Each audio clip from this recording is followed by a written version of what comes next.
house in the valley. You tell me of the Taino and Maroons who escaped slavery by fleeing to the Blue and John Crow Mountains. It was here, in unmapped land, colonists dared not enter, that they gathered, grew strength, and planned their resistance.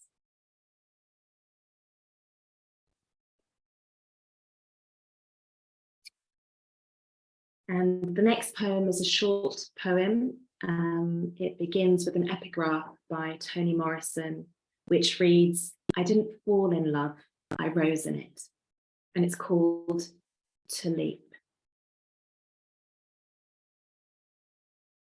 To leap and not know where you'll land, or even if you will. I want to write about hurling your heart, blood and marrow against gravity, pitching your strength at every atom that has pressed you down, and soaring, at least for a moment, not knowing if that moment will be eternity, a decade, or a breath's exhale. I want to write about learning to live with doubt, learning to rise in it, learning to love like that.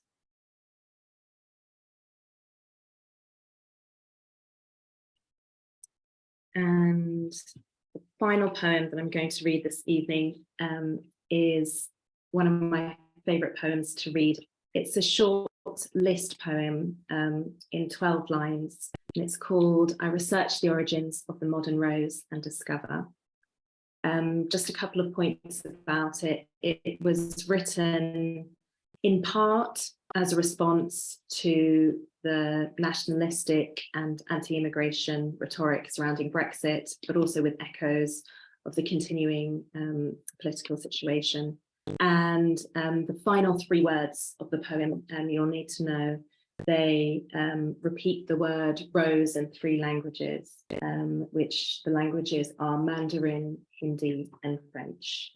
And I'm not a fluent speaker of either Mandarin or Hindi, but speaking in different languages is very important for this poem, so I'll do my best.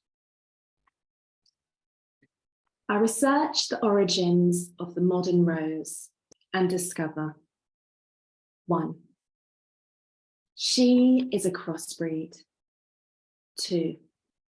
Of Rosa chinensis, Rosa gigantea, and other species. 3. Including Rosa gallica and Rosa canina. 4. Of which only the latter is native to the British Isles. 5. The rest were shipped from China, India, France. 6. Etc., etc. 7. Flower with 1,000 faces, 6,500 tongues, 8, and almost as many names. 9. Ancestors estimated at 35 million years old. 10. To where does she return? 11. She becomes what she is. 12. Make way, Gulab, Rose. Thank you very much for listening, and I'm looking forward to hearing the other readers. Thank you very much, Sarala, for the wonderful collection, like the reading, and it's very moving, and thank you so much. And sorry for the tiny glitches at the beginning as well. But I've also put down the link to your latest book, which is launched with Nine Arches Press, and really exciting to be hearing from you. So, yeah, we'll save the questions for later, but for now we will welcome also Anita Pati, who is going to read from her poetry collection, Hiding to Nothing, which was published in April 2022 by Pavilion Poetry. She has work highly commended in the Forward Prize as well. Her first poetry pamphlet, Dodo Provocateur, won the Rialto Open Pamphlet Competition 2019 and was shortlisted for the Michael Marks Awards. And Anita now lives in London, so I will give this time to Anita. Thank you. Thank you.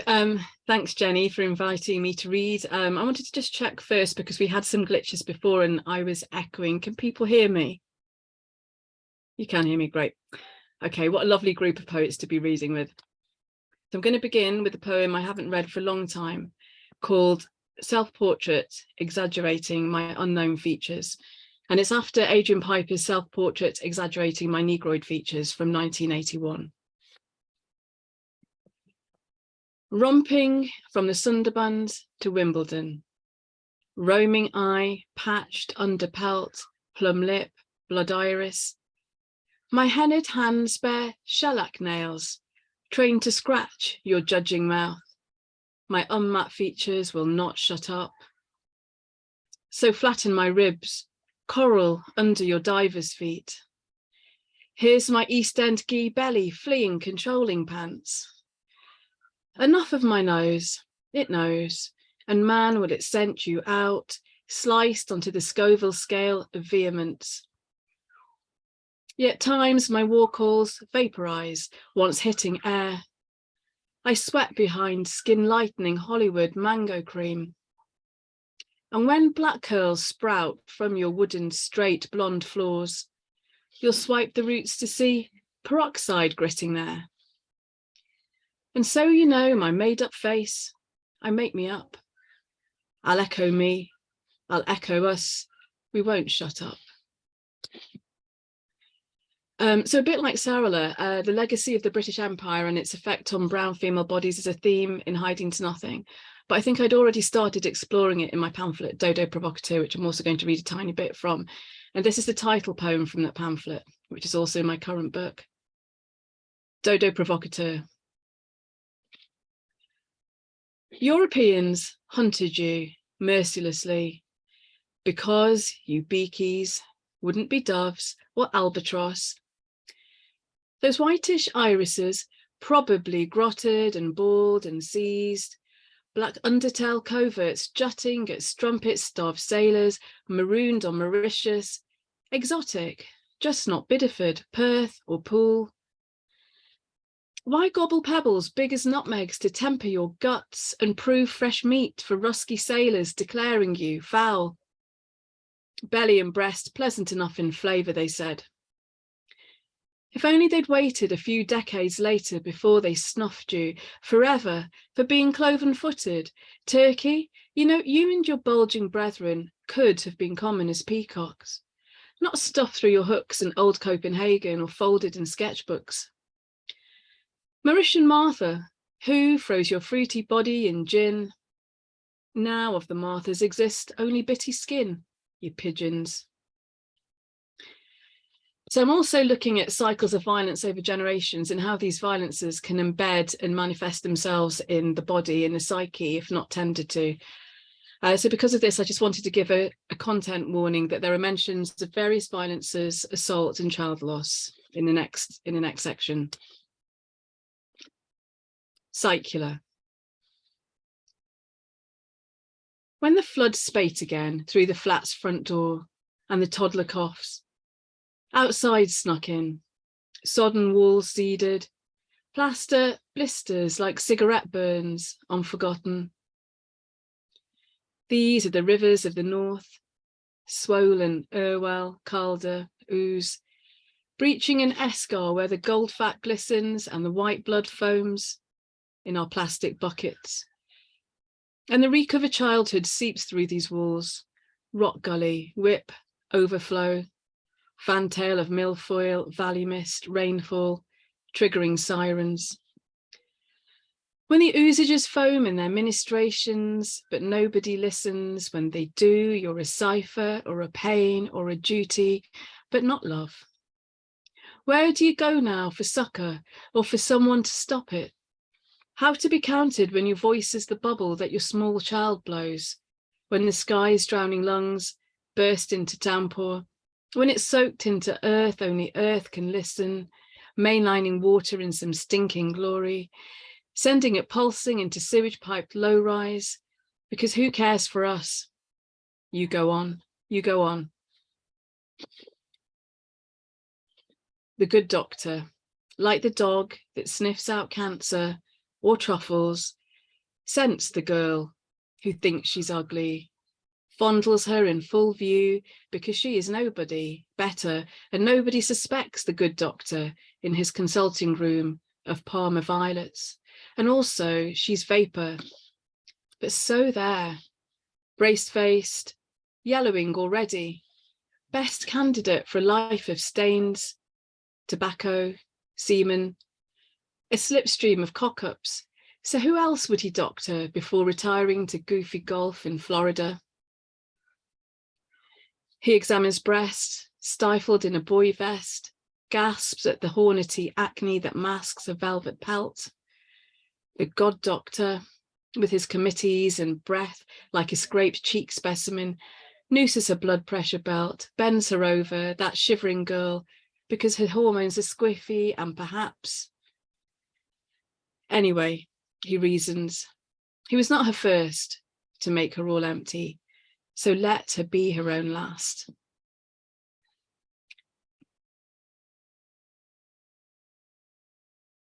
Spells.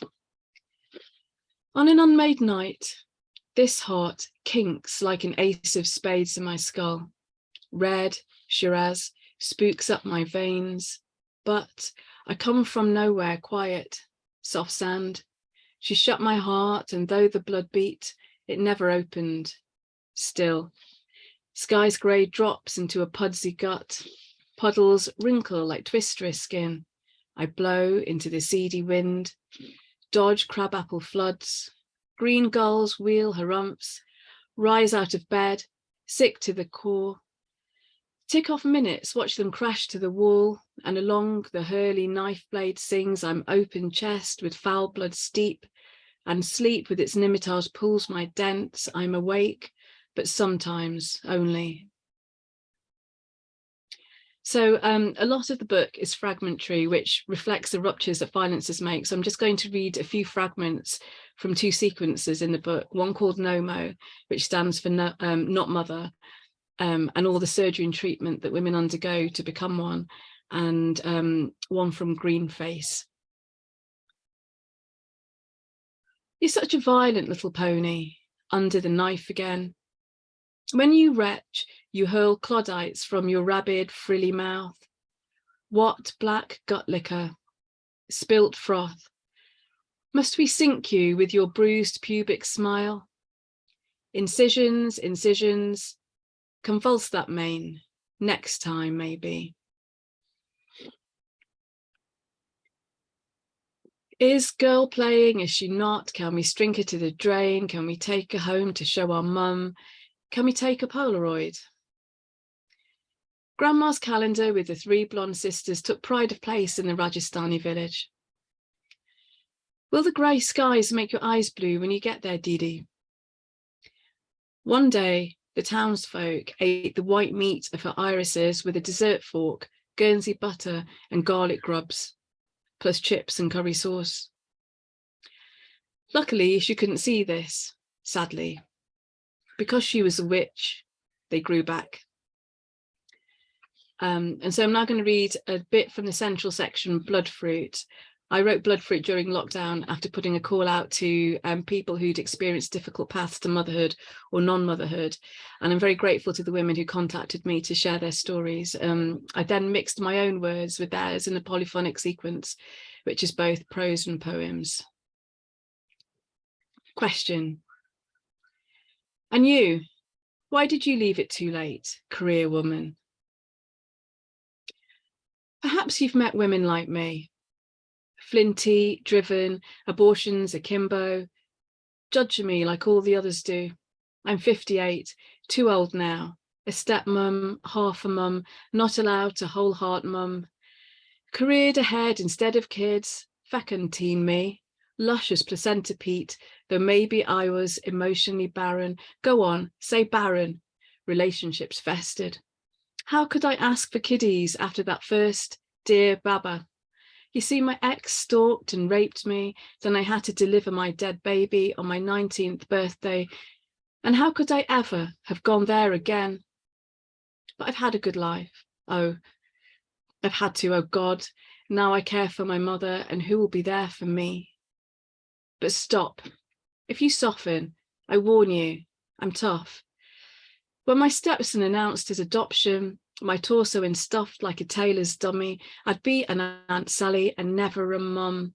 It doesn't end grief, it sidles, surges, slackens, then throttles your metal, jealousy, shame, and you'd be there too if you had been me, not lucky enough to mother. But we're banned from admitting the anger, because who are we?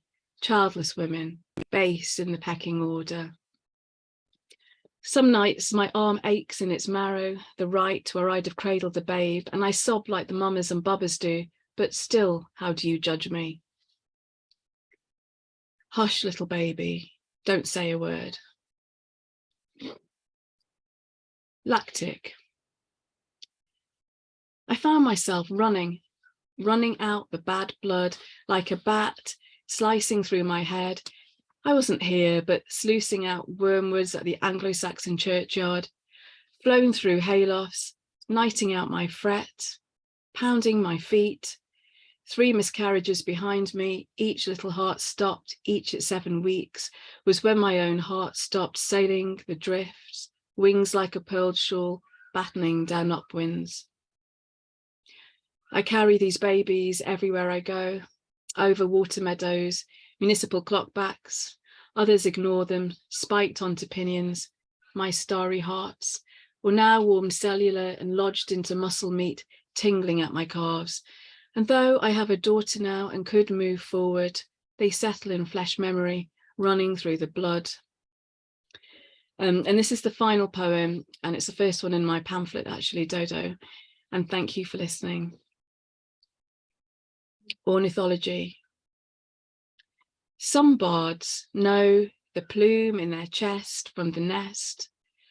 Others follow and fuss, fusing domes from quartzy moss, swelling the flock with voice. For those too wounded to squawk, earth tamps down their song. Thank you.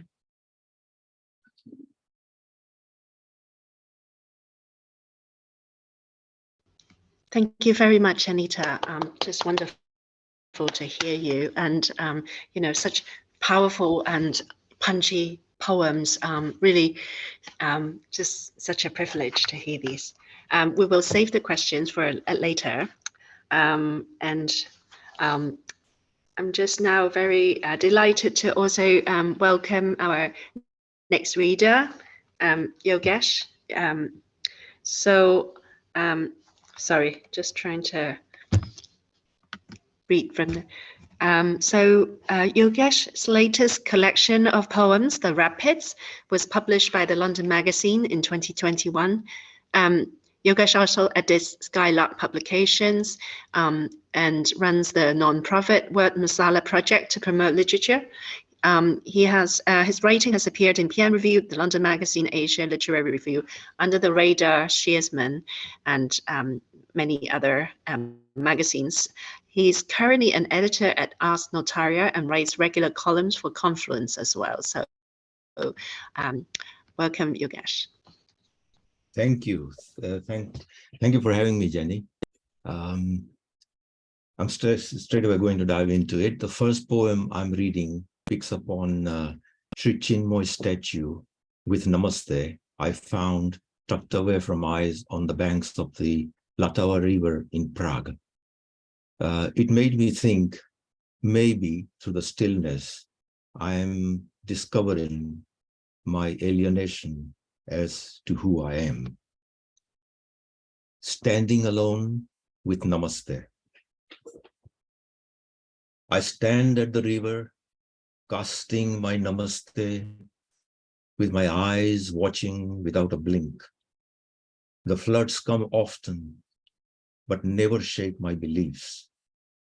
Yes, I always return to Surya Namaskar, to whom I have remained a stranger in all returning suns. The river has tried and failed in dragging away my reflection. I am the answer. I am Namaste, tranquility standing in bronze. A battle of my reflection and a shadow ends in each ignoring the other, just as any conflict that resolves nothing. I am a land and a river at odds, and yet a condition of life. I am the water that is only near me for the light to play and discover tinsel stars to show one doesn't need skies. My reflection watches the game as Maya. It is the conjunction of my Namaste, circling me in water ballet. Yes, I know tides are swelling, but I am not going anywhere. Imagine a child of 7 aboard a passenger ship, torn away from the parents on a journey, away from his birthplace in Kenya as a citizen of Britain, but going to India completely scared, alone, lonely, and sick for 30 days or so across the sea. This poem is about one's uprooting. Harmondsworth referenced here is a detention center, even for the wrong kind of citizen with a wrong skin color like myself. To write what a tree couldn't. When I witnessed the log adrift mid-ocean with no schema, shaken by currents, torn between 2 lands on the deck of SS Karanjia, I learned my first lesson as a child. Even the trees don't know where they will end up one day. They say there is an adventure in the unknown, but the child always wants to know. Clutching my British passport in the Harmondsworth cell, sitting on a squeaking bed, watching a pencil of light with pranam to my feet, I knew there was a hole in the walls they had erected. It was up to me to hold that pencil, a feather without a bird, write a song that a tree adrift in the sea couldn't. The next poem visits a mass cull of whales as bloody ritual at the Faroe Islands. Surya Namaskar, as in the previous poem, is a worship of the sun in the morning. Apathy. Om Suryaya Namaha. Sun, I bow to thee. The blood that you stage as you rise to bury the sea belongs to man's commerce. A leviathan you made swim laments within the depths, echoing the mountain sunk, still defended by the shells, exploding her calf, harpoon sliced open. Mother's wailing is not a whale song. No prayers for the sun, submerging into blood that darkens into nightfall. Whale resigns to life, Natatra Surya Bhati, where there is no sun. And yet, sun, I bow thee, Om Suryaya Namaha. This next poem is also from Swimming with Whales, my previous collection to the Rapids. The idea of one nation is a political game, not a philosophical aspiration. What is a whale nation that Heathcote William talked about in his collection, I wonder? As immigrants, we remain a broken image. That is my reality. Here it is. One ocean. Tell the ocean not to be fooled by a man, holding a broken mirror, peddling a lie that it shows an ocean divided. Whales will tell you there is only one ocean. There are 2 points, a place to feed, a place to breed. The rest is the abracadabra of migration. Politicians will never tell you why there is no one nation, why they are holding a mirror. The next one is from my latest collection, The Rapids. The first version of the poem was published in Shearsman. It visits the war-torn Middle East, bone farms. They planted the bones in this desert and hoped for the trees. The rain never tapped words here, dancing on war-beaten roads. The words that children won't hear.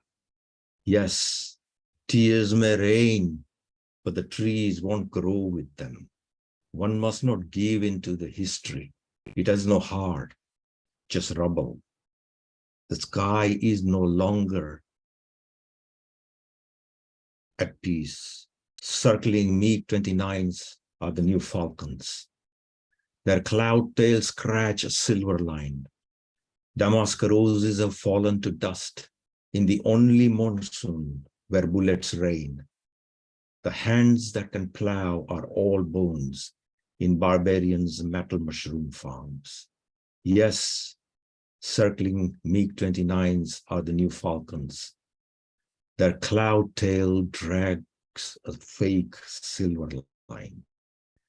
They could have simply risen from a hookah puffed by an old man as a wish that the clouds he saw once could rain one day, where prophets planted the bones in this desert and promised trees.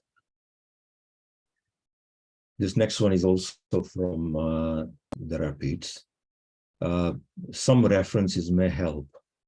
Dakma is a burial place for the Zoroastrians where a body is left in a tower for the vultures to feast on.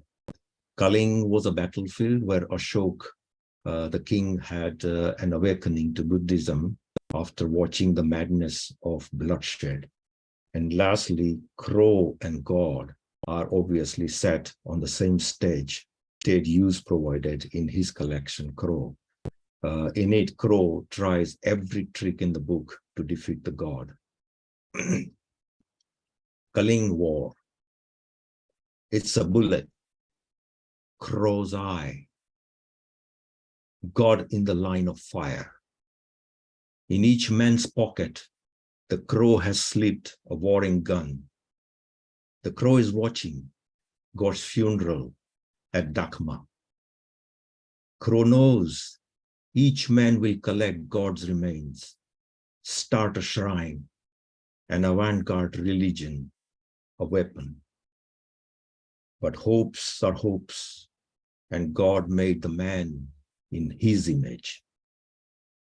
To dream with his eyes, hence be unknown to Crow. At Kaling, the man is now aiming at the crow. This poem is in my, sorry, excuse me, because I had COVID. I'm still having this cough lingering on. This poem is in my next forthcoming collection, 2.5, and it's just published in the Pratik magazine. Just a reference that Tandav is the destructive dance by Lord Shiva, and Bharatnatyam is an Indian classical dance. And as you may also know, for the great fire of Rome, Nero made Jews his scapegoats. Tandav to Bharatnatyam. I am afraid of the light from burning Rome. Worry, who will the emperor blame? Light is not always blameless. Somewhere a missile scratches the darkness. Somewhere light steps out of death, or its ghosts flickering in costumes. Let us sharpen the pencil of light, draw stars in darkest abyss. Our pencil will be mightier than God. Let's take it away from blindness. When I see a butterfly fanning its wings, I see colors, light secrets. The fate of a typhoon is absolute. Calm waves are where the light will dance. And this poem is also from my forthcoming collection, 2.5, first published in the London Magazine. So this poem is about the final farewell. It opens my forthcoming collection, 2.5, as its first poem. It is because the collection begins with a 2.5-year-old baby burned alive aboard a train carriage for the religious reasons. Our humanity is callous or dies, for we need to find the cancer voice to revive our dead heart. Fare thee well. When you leave like an autumn that fell gently to the ground, leaf by leaf, crafting a remote beauty, no smell, no mud, no rot. You also know when the spring arrives, they will think how stunning the end of winter was. What they will not know, how you had gathered the fiery saffron and lush, silky cerise from the funeral inferno you were thrown into that was trapped between the dry veins, and how they had failed to iterate it. And I think I should end it here unless we got some more time, Jenny. Thank you very much indeed. Thank you. Thank you very much, Yogesh. Just brilliant to hear you read. And thanks so much for coming along, even though that I know that you've just recovered or recover on your way to recovery. Hope you get better soon. And do take a look at all these links provided as well for more info or more resources about Yogesh's poetry latest work. And now we would like to also welcome Denise as our reader, final reader. So just to refresh our mind, Denise Saul's debut full-length collection, The Room Between Us, by Pavilion Poetry, is a Poetry Book Society summer recommendation and shortlisted, of course, for the T.S. Eliot Prize 2022. She's also the author of 2 poetry pamphlets, White Narcissi, Flip Eye Publishing, and The House of Blue by Rec Press. A recipient of PBS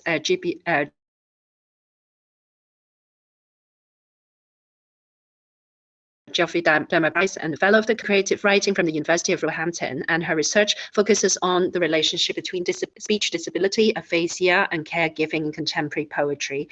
She's also awarded the Arts Council England's Grant for the Arts Award, and she has a video poem collaborative project called Silent Room, A Journey of Language as well, and I will provide the link in a moment. Let's welcome Denise. Thank you, Jenny, for inviting me to read this evening. I'm really pleased to be reading amongst this family of poets. I'm going to be reading all the poems from this debut collection, and I'm going to start with the first poem in the collection, The Room Between Us. There you are beside the telephone stand, waiting for me in a darkened room when I forced open the white door. There you lie behind it. I never found out why you grabbed a pewter angel, so the receiver, when you tried to call me that morning. I give up trying to lift you from the floor, as the room is no longer between us. You point again to the Bible door wall before I whisper, it's all right, all right. Now tell me what happened before the fall.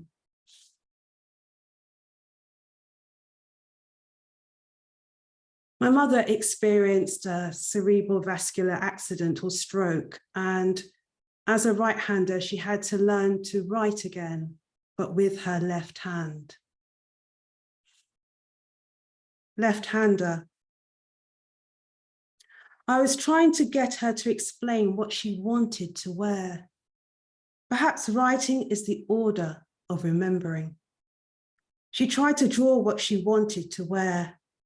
The right-hander writes with the left hand. She has written table twice to recognize the difference. She leaves alone the letter A. I see a word among the doodle of lines. Again, I remind her to put down the pen. There was more to be done. I saw her look at my drawing on the page. I guess you get to a point where writing does not matter. My mother also experienced speech disability called aphasia, which is damage caused by the speech centers of the brain. And from that experience, we had to create our own communication, our own way of finding words, not only with speech, but with the body. Minor variations. She squeezed my wrist, which meant I must carry on talking. There are 2 major hand gestures and 3 combined signs. I used 2 minor variations to tell her that I understand. The same fingers that confer a blessing can point to the window. No 2 hands are alike. The left hand holds the affected right arm.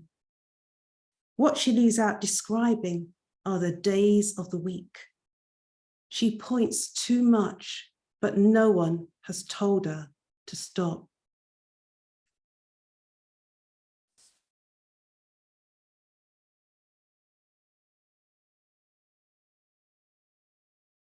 As a carer, I sometimes felt I was becoming my mother because I had to mirror her body language and her gestures. Someone walked into a garden. He's the same one who gave us the word and took it away when we sat in the garden where bindweed climbed the wall. A bracket of cowslips gathered under the dogwood. This is where we heard him count 7 days into a week. We saw someone who looked like you, and when she turned around, it was me talking to myself. And I have dreamt this before, someone who walked into a garden. I know it's you when I talk with the God of roses. I have dreamt this often.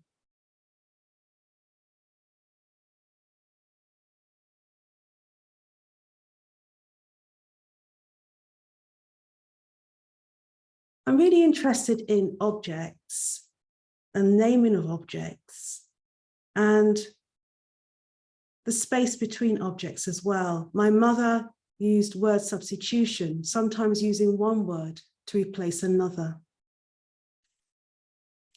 Stone altar.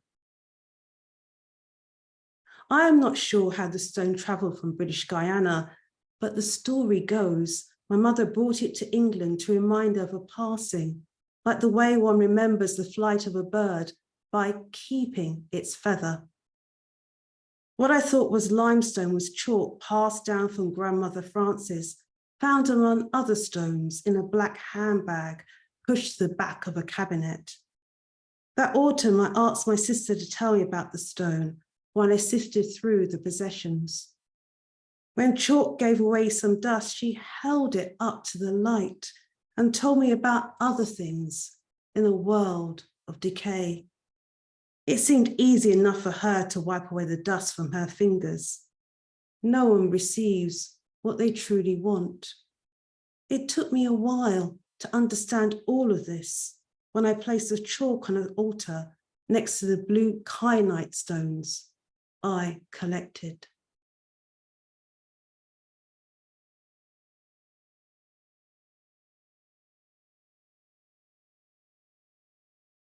I'm just going to read 2 more poems.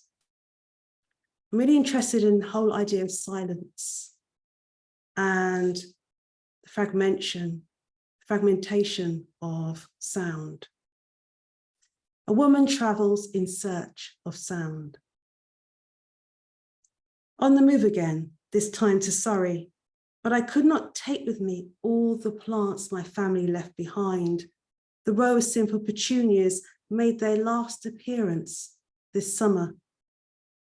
All the plants, I hear them, and the quieter they are, the more I hear them.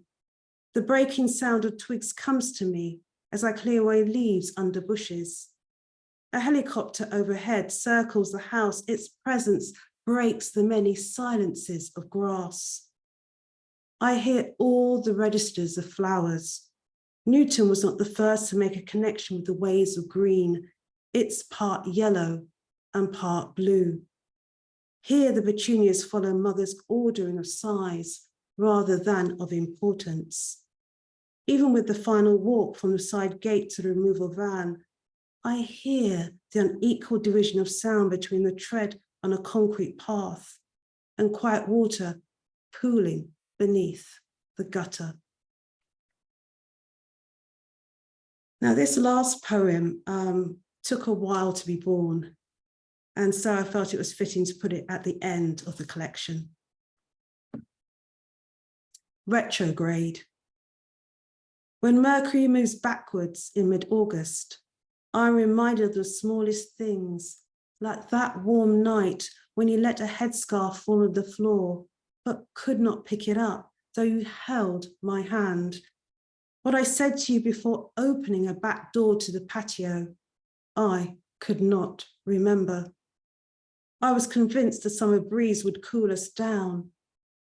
What bothered me most was I heard someone call your name from the yard, but you could not see anyone. There have been other strange nights, none as dim, when I stood in the rain to watch earthworms break up soil, knowing the earth makes us small.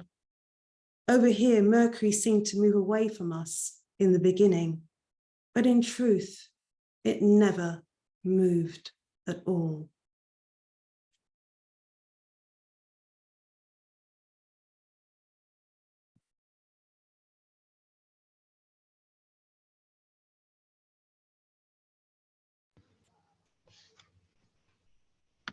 Thank you very much for Denise, for your poems. They're just really stunning. Sorry, I have to. This is sensor lighting, so I have to turn it on again. But I was just like really so struck by your collection. You know, like when I first came across them, and these poems, they're very tender and moving, and really bring such important questions about life and language and the relationships, especially the mother-child relationship, and the carer and the care, you know, the person receiving the care. So we will, thanks to everyone, all the featured speakers and readers, and I hope that we can, you know, like see if there's any questions or, comments to these poems that have just been shared, because they are also powerful and you know, like really bring us thinking about what's between people, like what are the things that lie said or unsaid between us, and very, as some people have mentioned, very heartrending and thought-provoking. So I see lots of comments flooding in for all these poetry. If there's anyone who has a specific question in mind, please feel free to leave them in the chat. Yes, I'm just trying to scroll through. I think Oliver said, like, I use 2 minor variations to tell her that I understand. I have dreamt this often, like comments on beautiful lines, I suppose. I mean, I also have one question for, you know, just a rather open-ended question for a lot of you. Your work really raised us, raised our awareness about language and, you know, belief, like having that sort of, you know, whether language is adequate or inadequate to express what's there between people in different relationships. Or so when you write, I don't know how you came about kind of drawing on that, and how do you shape your own, you know, or how do you find inspiration for your poetic language, and what to leave out in a poem? And if any of you feel free to jump in. Well, I'll just jump in. For me, it wasn't so much about the words, it's also about what is not said, so the silence. So within the collection, I had to think about the blankness, the blank parts on the page, and also what is held back in language, you know, what language breakdown means for the body and for speech. So for me, it wasn't just about finding the right word, the right words for the poem, it's about pulling back words, editing words as well. Because sometimes we say things that we don't really mean, and more is conveyed through the body and through the language of the body.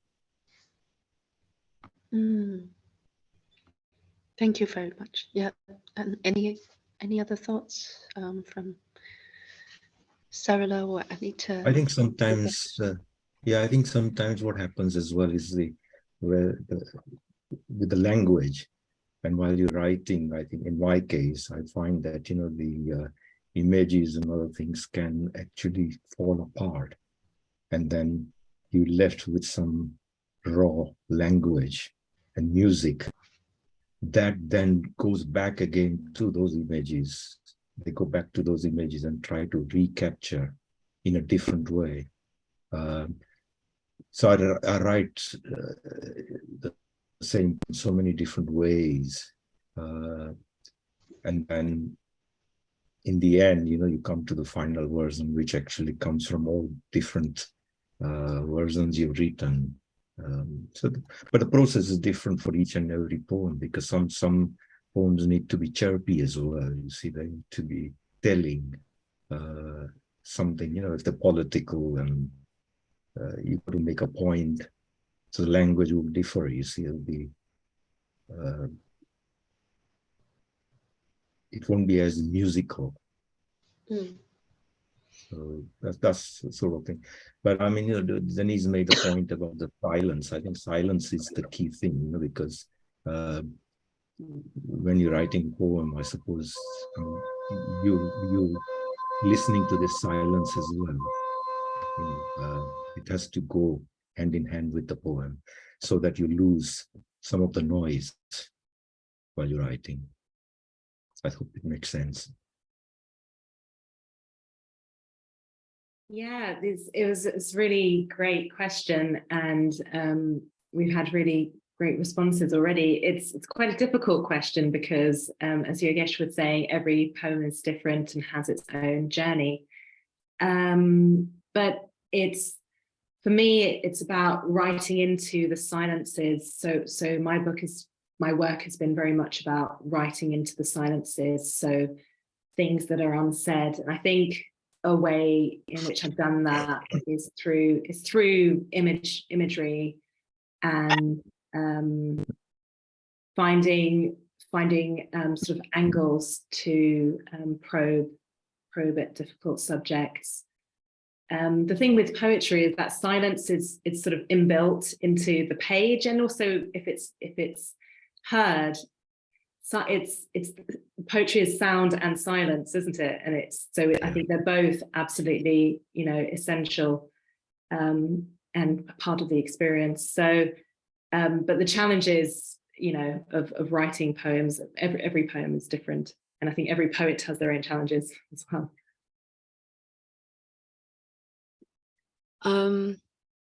Lovely answers, and I find it a really difficult question. I've been thinking about how to answer it. I find language, and the only language I have is English, and it's not you know, I would love to have spoken an Indian language. I find speaking through English a difficult thing, and I find expressing myself in the only language I have, which is my mother tongue, difficult, which is why I write poems. And I don't write poems very often because I find that difficult. So the whole thing is a difficult thing. So talking about language, I'm guided a lot by music and sonics and the sound. And also I use form and shape where the language isn't working, and lots of space. And that's all I can say at the moment about it. But yeah, it's something I'm still working through. Yeah, Anita's point is quite interesting one as well, because in my last collection, The Repeats, I introduce a new form as well, you see, which is something where the language completely falls apart. And you're trying to capture all the images, you know, so it's like in The Rapids, you know, everything just is not coherent.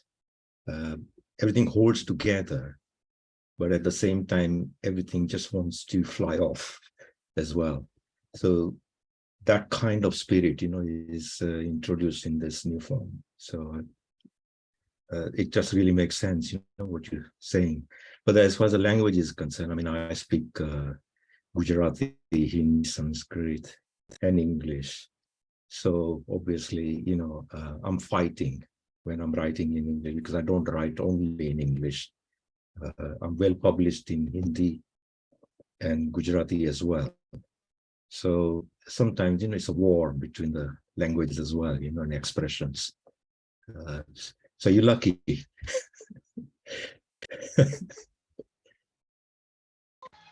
Thank you so much for these wonderful comments. And, you know, I'm so sorry. I do apologize for the background noise, which is coming from another side of the place, which I cannot stop. But I would just be quickly asking one more question. It's like some of you work on like with materials that are slightly autobiographical, or it has to do with real life, and also some of your work, like Anita's, especially, like for example, like you very daring and, you know, like giving voice to things that are taboos, or things that are less talked about. And how do you kind of find that courage to, you know, or and also form wise, like Sarala, for example, your work, drawing from life, or maybe reimagining certain aspects of history. How do you, you know, kind of move between this like sense of imagination or drawing from reality and history?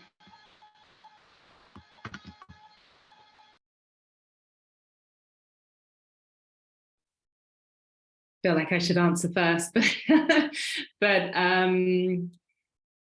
it's, oh gosh, I feel like I should know, but poetry is such a mysterious process. And well, actually, the first thing that was coming to mind, actually to do with the last question, was just editing. And editing is how I usually sort of work out the fine balance between silence and words and language and poems. In terms of you were asking about sort of how do you reimagine historical events, or how do you, oh, you were saying about the courage, was that the main point of your question? I think the courage for me comes from definitely the poets who I've been reading, the poets who've come before me. Bani Kapil is a huge inspiration, Sandeep Parmar, Sarah Howe, Ocean Vuong, Marie Howe, and many more poets. Yeah, so I think a lot of my courage comes from feeling part of a conversation, and part of, I feel like when poets write about these difficult subjects that we don't talk about in normal life, in everyday life, that it's like an invitation to respond and to converse. So I'm also thinking about Fatima Asghar, who wrote a whole book about partition, and it allows for the imagination to come in and to fill in these empty spaces, I think. Yeah. So I don't feel like it's courage. I feel like it's I have to do it. It's the only, you know, this is what I write about. This is what I want to write about. I feel really strongly that there are a lot of things that, especially things that make people feel awkward or disgusted, or things that aren't the kind of pretty, usual lyrical things that people talk about. I like also using quite ugly language in poems. I just feel that to me is important, because a lot of people aren't doing it. And I don't know if it's because I was just a sort of small scale journalist, but in me is a sort of feeling like I need to document what's going on, and that's part of why that feeds into it, I think. So it's just, yeah. Yeah, I agree with Anita. I wouldn't say it's courage. One of my mentors, or somebody I look up to as a poet, is Kwame Dawes, and he always said to go to taboos. That's where you find the best stories, the best poetry. So I always try and do that. With my writing, I also want to give a voice to the voiceless, or those who aren't able to tell the story, and hold the space for those people. So like my mother, that was holding that space to allow the voice to shine forth, I think. And also kind of like not censoring yourself. I think that's so important, especially when you start writing poetry. A lot of poets or writers will want to censor themselves. And I think, don't do that. That's where the best poetry is to really push your writing, to go into those areas that are really scary, or that you feel, I'm not allowed to say this, I can't say that. And I think that's, for me, is my number one rule when I'm writing. Yeah, I think that's sorry, it's a good point, Denise made, about censoring as well, because I mean, my next collection I'm writing, I've been told not to write it at all, because it's going to a place where it's not allowed. That's a very difficult area, and when the collection comes out, you will see it's because of the religious problems, which we face, religious hatreds and all that as well. But the thing is, at the end of the day, what happens is that, because you have to say something, and also something positive as well. It's not always about shouting, and making political points, but there is poetry works for me in a different way, that because I want to make a point which normally is not made elsewhere. And you have to handle it with great sensitivity. And that's where I don't think its courage comes into it. It's just that because you are compelled to express it, and you have to just find the right form, language, and battle with it until you're happy with it, so to speak. So I'm discovering myself. No, that's brilliant. Like, I think like these are all just such great rules for writing. I learned from your it's and to experiment with the writing. Can I just like ask like one last point about what are you reading, what each of you are reading or feel very inspired by? If you can think of a couple of books, poets or collections or books that you really like, enjoy. Thank you.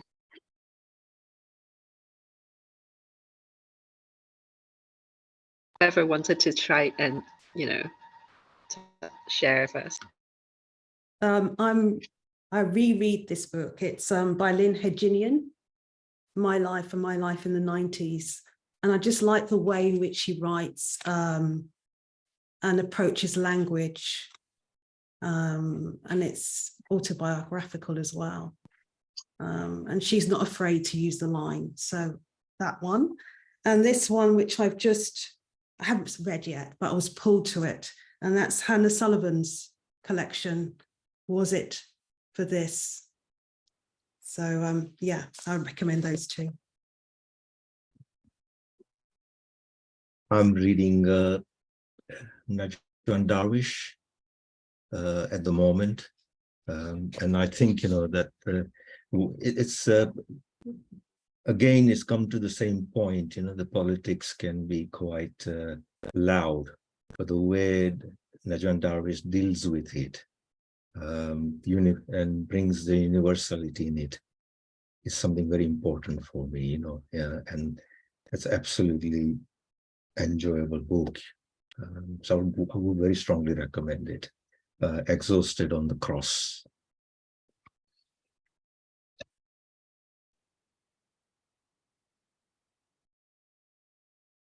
I've been reading Alicia Pir Mohammed's book. It's just rereading it. It came out not that long ago, well, in the autumn. It's Another Way to Split Water, and Alicia has been just her use of language, sound, imagery, and space, just very, very beautiful and moving.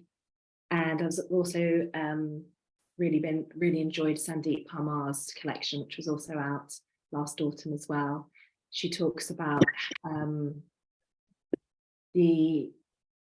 how immigrants are often have this compulsion to strive, which I really related to. It's a really incredible book, which I highly recommend.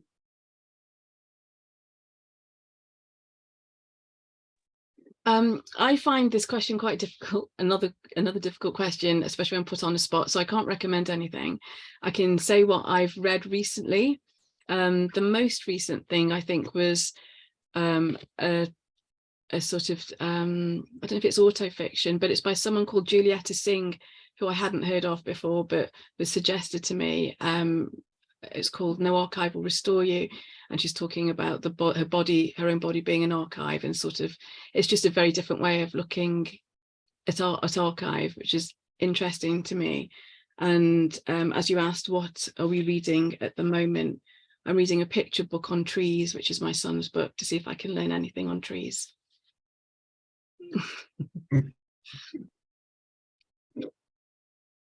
Thank you so much for everyone's, recommendations, and really brilliant to hear from you all.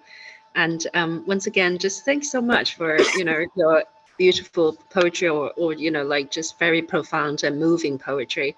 And thanks everyone for coming along. And we'll put the recording on YouTube as well to share with those who cannot make it tonight.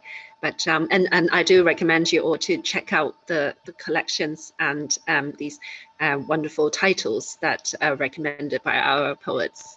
So thanks very much for this evening. See you next month. See you. Bye. Thank you very much. Thank you. Let's clap our hands. Thank you very much.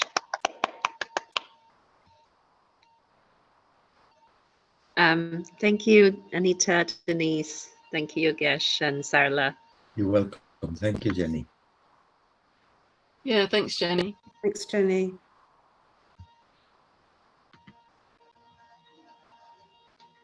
Cutting.